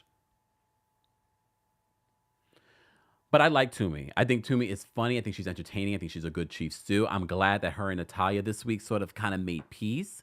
But we got to see Kyle is the one behind all of this drama. He came in to stir the pot. He knows what he's doing. I still enjoy him, though. I do enjoy him. I don't really enjoy him doing what he's doing, but I still enjoy him. Luca and Natalia. Natalia, you need to leave that boyfriend. You guys were dating only a couple of months, and then the boyfriend had the nerve. You know her boyfriend, he like, oh, he wants to have an open relationship, but when she's going out to hang out with the guys, he's giving her a guilt trip.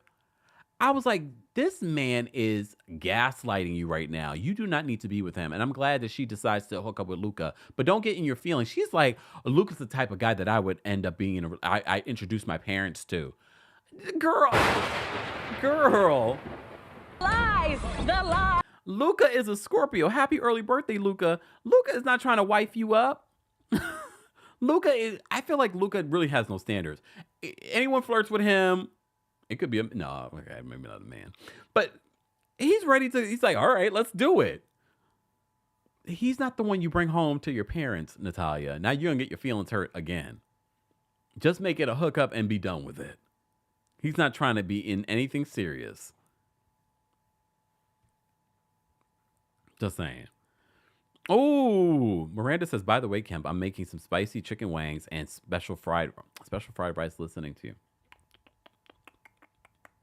I have some Thai fried rice that I'm going to eat after this. So I'm going to drop the call-in link because for 15 minutes, I'm going to drop the call-in link to the live chat. But first, if you're a member of the channel, I'm going to drop the call-in link for you first. So let me do that. So we can take some quick callers. We're not going to do it long. You're going to have 30 seconds to share your thoughts. Okay? Oh, damn. Shout out to all of you that support the channel. I've just seen some of these things here. Hold on. Let me go here. All right. So if you're a member of the channel, I'm going to drop the call-in link for you guys first. There, you can weigh in on any of the hot topics that we spoke about during our Tuesday Takeover. Let me drop this here. All right. And live chat, I will drop it shortly for you guys. All right. Right now, we're talking about Below Deck Mediterranean. Happy Halloween, as you can see, googly over here. All right. So I didn't like what Natalia's boyfriend had to say to her. Rita says Luca's in a relationship. Luca or Luke? Luca, I think you mean. Oh, Lord. He's in a relationship now. I mean, look, I'm not surprised he's in one, but he's not trying to be in a relationship with Natalia. Just saying. I have to say, I do like Captain Sandy, and I know a lot of you said Captain Sandy has changed over the years, but I do enjoy Captain Sandy this season. I like how she's sort of like mentoring Luca in that whole process. I saw Lara. She was elevated to lead deckhand.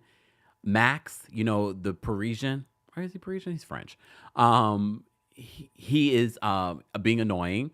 Here's the thing, and this is why I always say personality is important, because I think Max is cute, but because he comes across so doofy and lazy, I just sort of look at him like, this is why personality is important. Yeah, initial attraction is one thing, but then after a while, after you get to know someone, you're like, boring, annoying.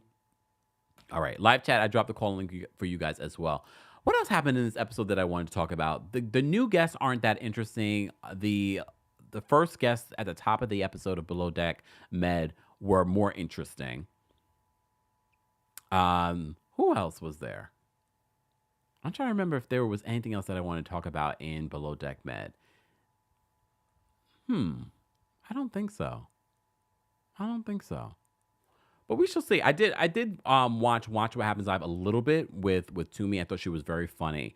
And was it Corinne, who is on House of Villains? She was also one of the guests as well. All right. Live chat, I did drop the call-in link. I already have a couple of people backstage that want to call in and share their thoughts. If you're a member of the channel, I dropped the call-in link there, so you can always find it there. Live chat, I'm only dropping it once. All right. NYCNP says, Team Toomey, love you. Yeah, I think she's fantastic. She really has. She reminded me, because I forgot that she was on Below Deck Down Under, and I forgot how funny she was then too. But now I really get to see it, and I'm like, I love this. Julie, thank you so much for the super chat. Julie says, I've got 15 minutes left. So hopefully KSPN comes on regarding the ridiculousness of Taylor and Travis. NFL is only profiting with young female viewers. Thank you for the reminder, Julie, because I almost forgot to talk about this because I did do a short video talking about Taylor Swift and this man, Travis Kelce. You know, we talked about this briefly. So let me just bring up the picture of them. Hold on. Let me bring up this picture of them because I did a short video. And you look, there were some people that were like, Kempire, you don't know anything about them, but it's a real relationship.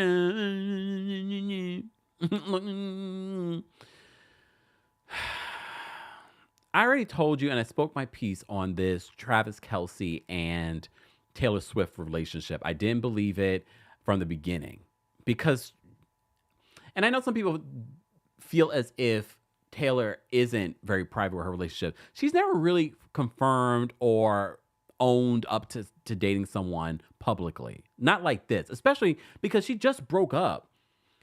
Remember that guy she was dating in England? And he was very private. He was very, very private. And they kept their relationship private for years. Then she started dating that man that said problematic things about black women. And then she was just like, Lies! The lies! I'm not dating him. It's over. But she was photoed out there with him. So for me, for her to jump into this new relationship and be so public with this new relationship, and Taylor doesn't need the PR. But I wouldn't be surprised that she's gaining something from this. But of course, Travis Kelce gains more. The NFL gains more. Because now people are watching to see this relationship that I don't believe. And then I saw them go post this picture of Taylor Swift kissing him on the cheek. And you know we're body language experts. We're body language experts over here. All right? And I was just like, it's giving fake. It's giving Bad Bunny and Kendall Jenner. It's giving the contract is being renewed. This has helped his career tremendously because I didn't know who he was. And I know he's won a ring. All right. Sharon, are you backstage? Yeah. I understand. But I don't believe this relationship at all. And it's fine. I just hate to see the farce of it all on social media and in these and all of us eat it up and put more money in the pockets of all these people. So I have to call BS when I see BS. The body language here is telling me very forced. Very, very, very, very forced. And we already know his track record of women that he likes. Remember the song from Sesame Street? Some of these things are not quite like the others. I mean, he's a good-looking man, don't get me wrong. But I don't believe it. But it's okay if you believe it. We don't know for sure. I just don't believe it. Oh, yes, he says, this is the 1989 era all over again. She's everywhere, and it's annoying. It's me. Hi. I'm the problem. It's me. I'm part of the problem. I'm here talking about it. All right, we're going to take a couple callers, and then I'm going to go because you guys remind me I have some Thai fried rice that I need to eat. I am hungry. All right, let's get to some callers. Let me switch this out so we can go here. All right, callers, be brief. You're only getting a hot second, and I mean a hot second to share your thoughts. A minute. Everyone's getting a minute. Shout out to our channel members. We posted the call and link first for you guys on the page. We already posted it in the live chat. All right. And thank you, Julie, for reminding me because I almost completely forgot to talk about the Taylor story.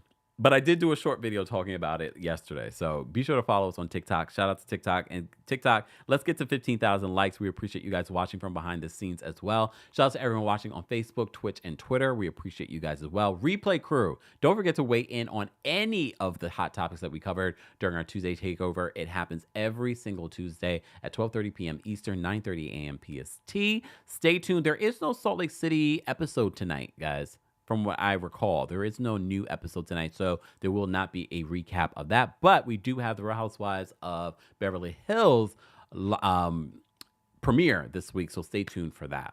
All right, Sharon's backstage. We're going to bring up Sharon first, but let me just switch on our disclaimer, reminding our callers that no profanity, no derogatory statements, and the opinions of the callers do not reflect the opinions of myself, the Kempire LLC. Where's my disclaimer? Oh, here we are. Okay. All right. Let's bring up Sharon first. Sharon, what's going on? Hey, Kempire, how you doing? Long time no see. Yes, what's going on? I'm here to set the record straight on Travis Kelce and Taylor Swift. Okay. This is not true, people. What's not true? It is not true. The relationship is not true. Okay. It all started with a comment that Travis Kelce made on his podcast with his brother. Oh. After the season was over, Travis had went to Las Vegas, but at the time he didn't know that Taylor Swift had a concert. He tried to go to the concert, but he couldn't get tickets, and he was complaining about, well, I'm a Super Bowl champion and I can't even get tickets to see Taylor Swift. So it was like, she got wind of it. She invited him to his concert. He went. He in turn invited her to a Kansas City Chiefs football game. That's how this whole mess started.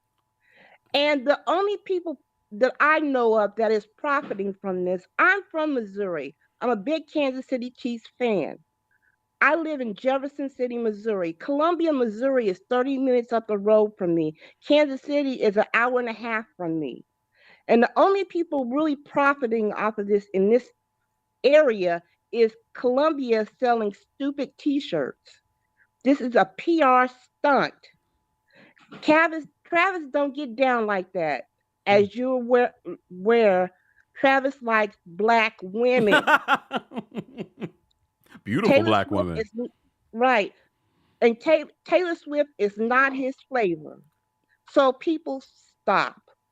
And I wish ESPN and everybody else would just stop. Get over it. They're friends and nothing more. Kempire, that's all I had to say. And I want to get these people off your back. And I don't have anything against Taylor Swift, but I'm just setting the record straight.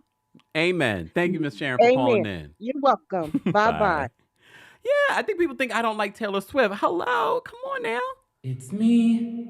Hi. I'm the problem. It's me. Some of y'all thought I originated that. Y'all not Taylor fans. Okay, moving on. Let me bring up Kari next. Hold on. Kari, what's going on?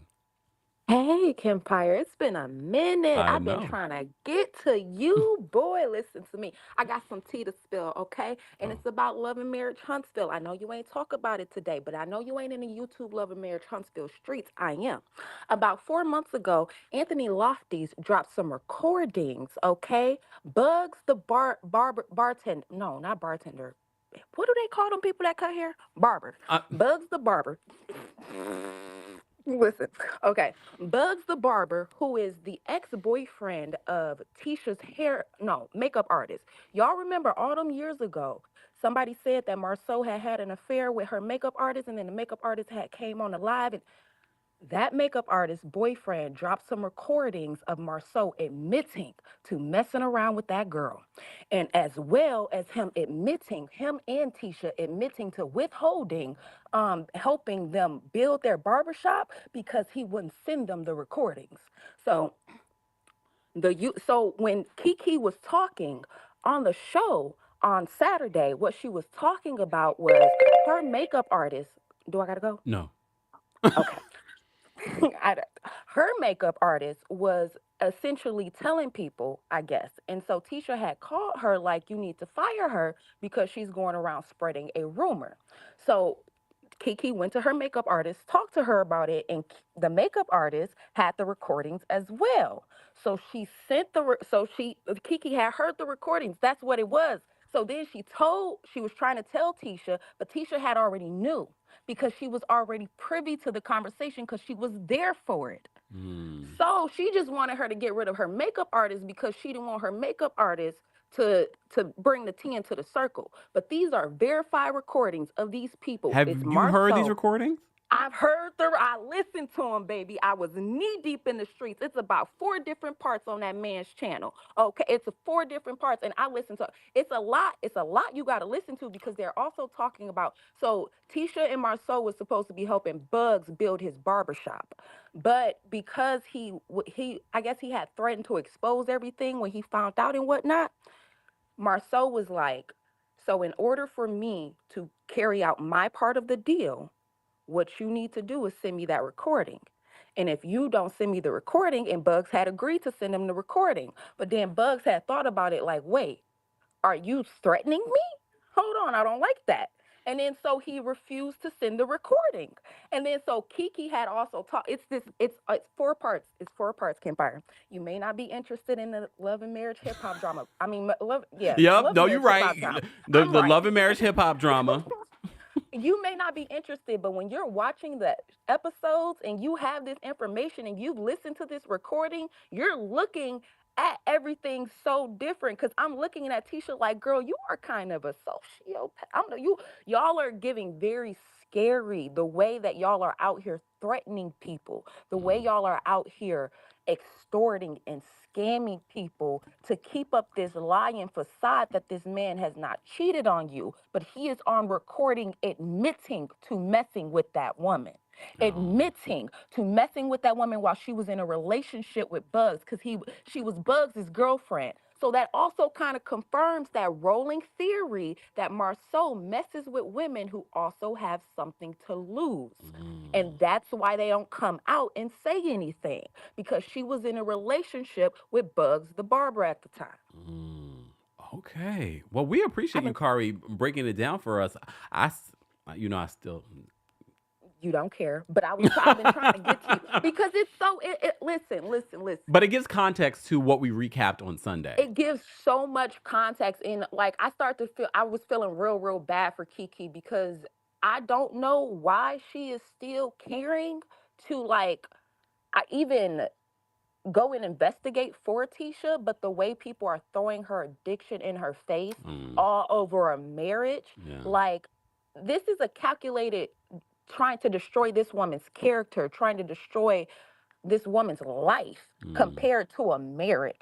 Tisha, you are cute, baby. You're not that smart, but you're cute. You can get remarried. You don't have to destroy your family for this. And it's on recording that he admitted to it. So y'all keep talking some, if it's recorded, record. Anthony Lofties. Go to his page. 4 parts, baby. 4 parts. Dig through it like I did.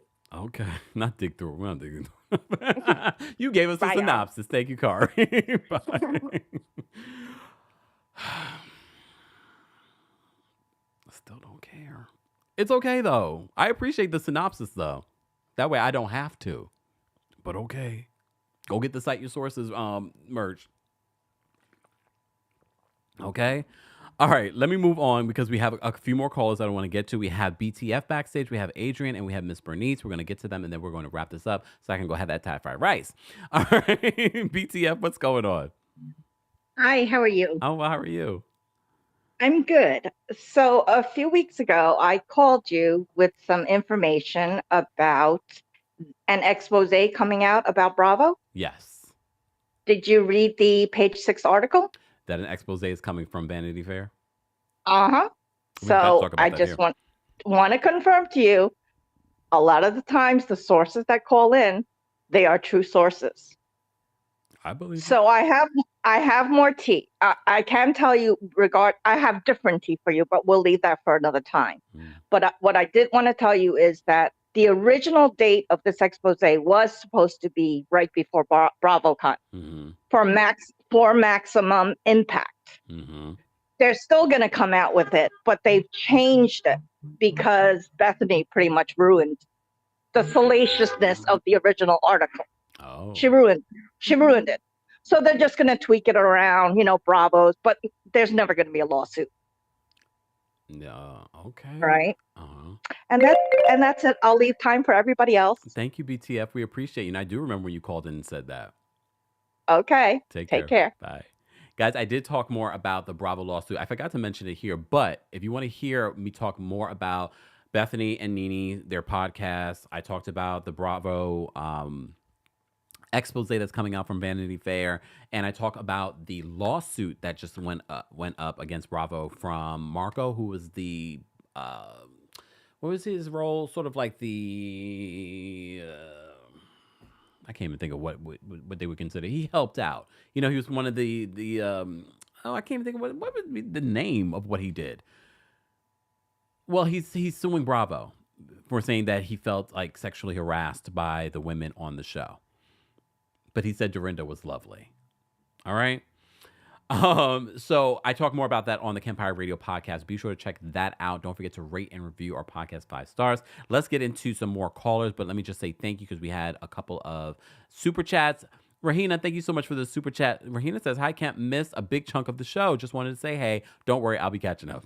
Thank you, Rahina. We appreciate you. Thank you so much for the support. Brittany, happy birthday. Happy birthday. Shout out to anyone else celebrating a birthday during Scorpio season. We appreciate you being here as well. Let me get to the rest of these callers so I can go have that Thai fried rice. Adrian's backstage. We're going to bring up Adrian next. What's going on, Adrian? Hey, love, how you doing? Can you hear me? Yes. Can you hear me? Yeah. All right, I'm on campus. It's a little loud, but yeah, I just wanted to weigh in on the Jay-Z. Okay, no, first of all, I can't wait for RHOP. The trailer looks great. The teaser looks great. I can't wait for all the mess. It's probably gonna be my only guilty pleasure this fall.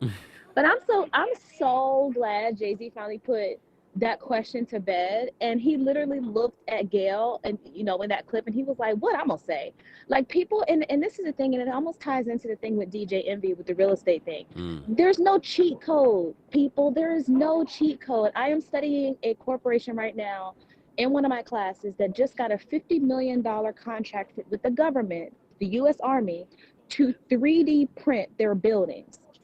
And it took them almost 7 to 8 years, I think, of development and another 3 years of testing before they even had a product that they could bring to market. That takes time. There's no cheat code to this.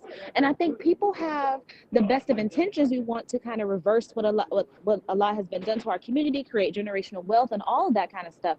But there's nothing that man's going to tell you in an hour that's going to turn you into the same billionaire he is. Look how long it took him to get to where he is. Look how long Rihanna took. You have to build your brand, do the research.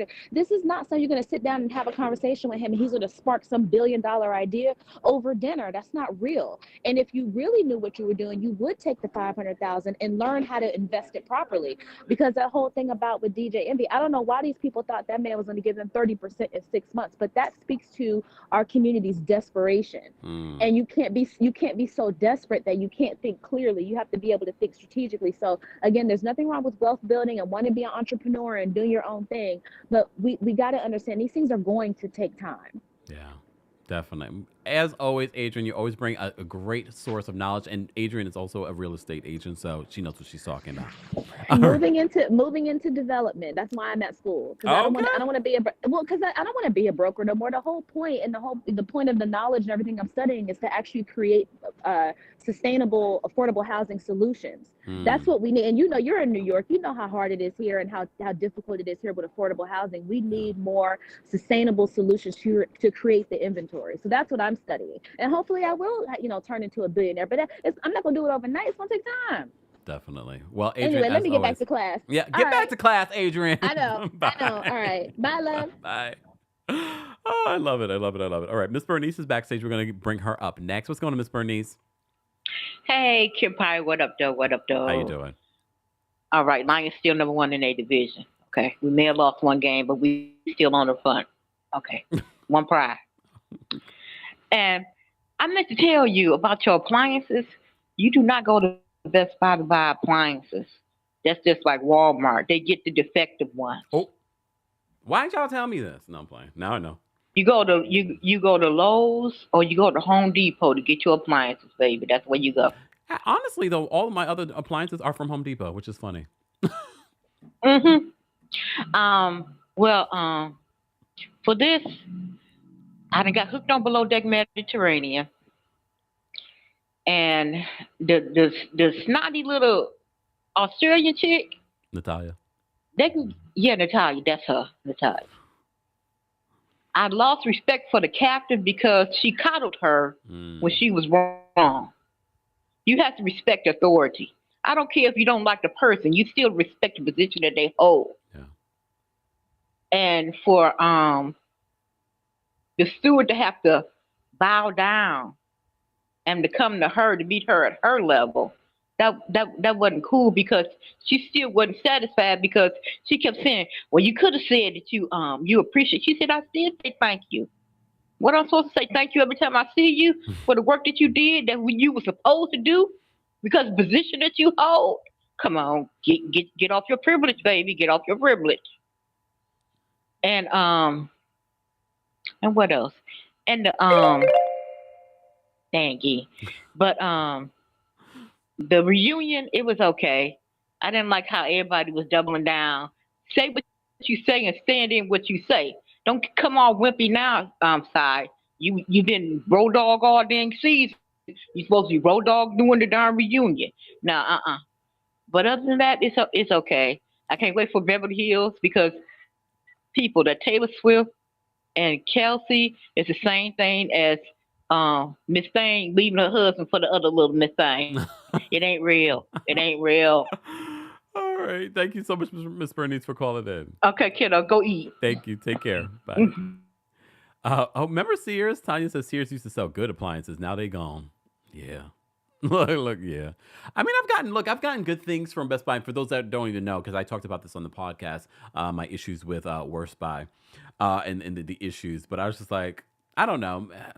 I mean, there's been a couple of things that I've gotten from Best Buy in the last year that have been defective, and I've had to like switch and get new inventory from them.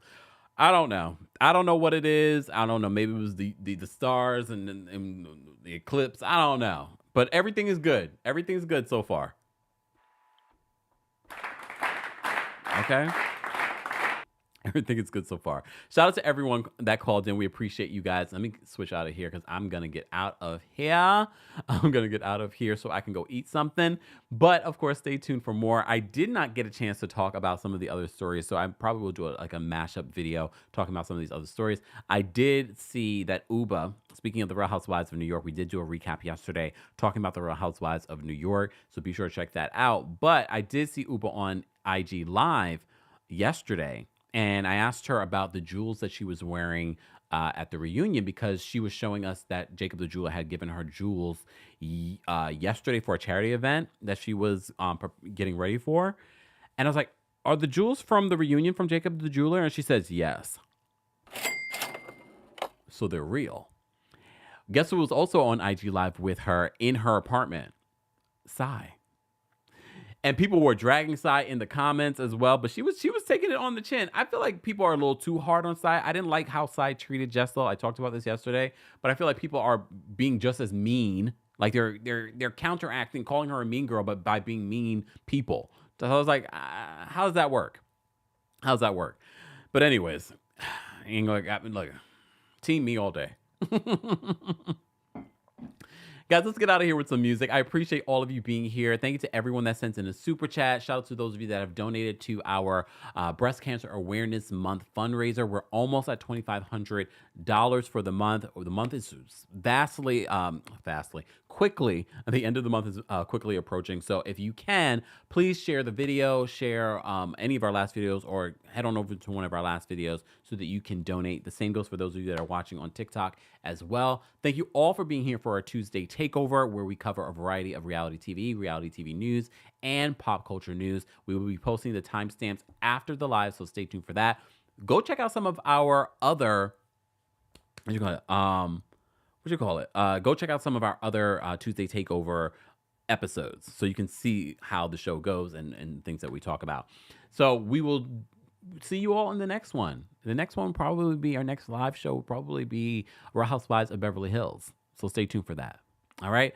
Everyone have a great rest of your Tuesday. All right. See you guys later. Bye, y'all.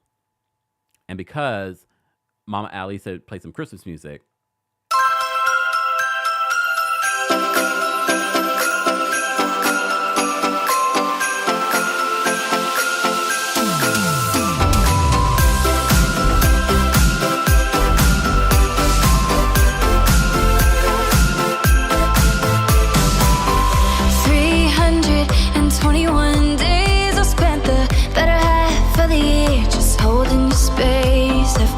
all the lights hanging out. see from the street. But if you're not coming over, you can light up my dreams. Every snowfall reminds me to call, 'cause I know if you're not here, then it's not Christmas at all. But this year, oh, I believe you're coming back to me.